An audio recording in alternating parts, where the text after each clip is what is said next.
Assalamualaikum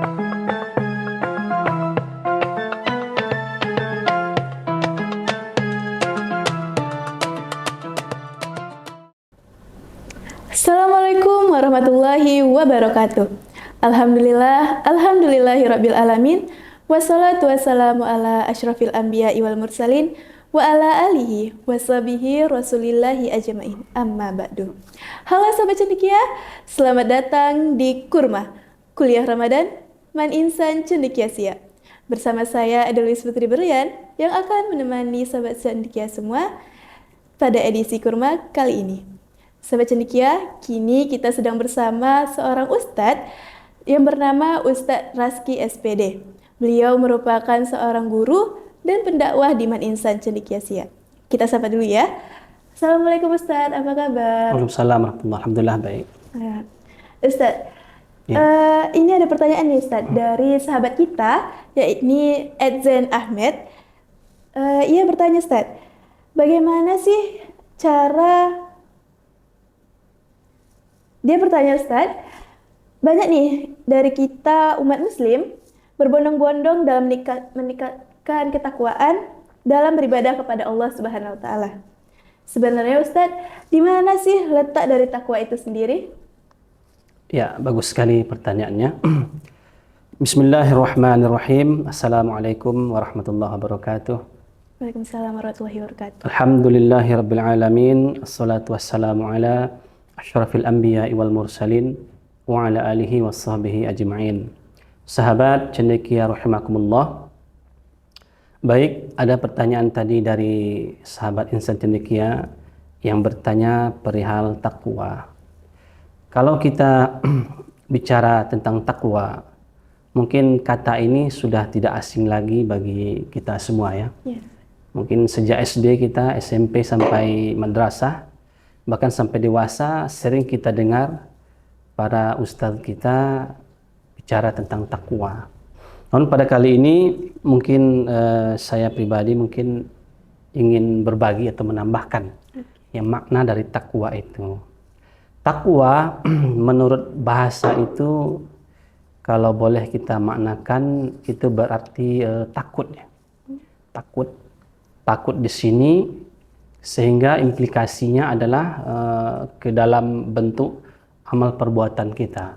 Berarti kalau kita sudah takut, berarti kita berusaha meninggalkan yang dilarang oleh Allah, kemudian berupaya untuk menunaikan apa yang diperintahkannya. Kan itu menurut harfiahnya.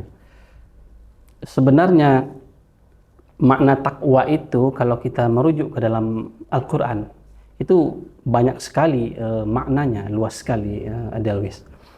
Jadi kalau boleh kita ambil sejumlah ayat dalam Al-Quran yang bicara tentang takwa.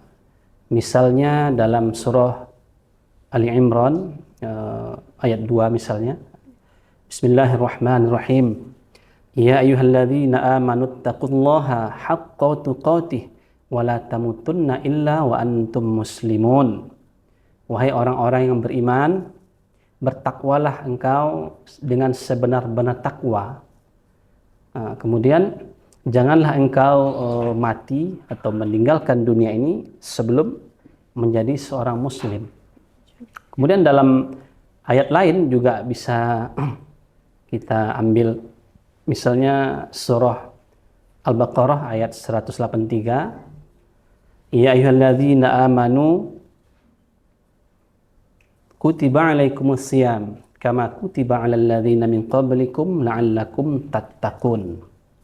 Wahai orang yang beriman, diwajibkan atau diperintahkan kepada kamu sekalian untuk berpuasa di bulan Ramadan sebagaimana sudah diwajibkan kepada umat-umat sebelum kamu agar kamu bertakwa. Jadi kata takwa itu sering ditentukan maknanya oleh kalimat sebelumnya. Nah, kalau tadi bertakwalah kamu kepada Allah dengan sebenar-benar takwa. Di situ ada kata iman, kemudian takwa bahkan 2 kali disebut. Kemudian diakhiri dengan wa antum muslimun. Nah, jadi kalau boleh kita kaitkan maknanya, jadi takwa ini memang tingkat yang paling tinggi ya, boleh katakan demikian dalam perjalanan iman seseorang. Namun sebelum bertakwa tentu ada tahapan untuk menuju ke sana. Ya, kalau kita ambil yang akibat dari sebuah riwayat tentang ketika Nabi Muhammad itu dalam sebuah majelis dikunjungi oleh seseorang yang bukan sahabat, ya, dengan sosok yang bersih, tinggi, berwibawa. Kemudian dia duduk di depan Nabi, kemudian menempelkan lututnya sejajar dengan Nabi. Saya bertanya, apa itu Islam? Kan ada riwayatnya.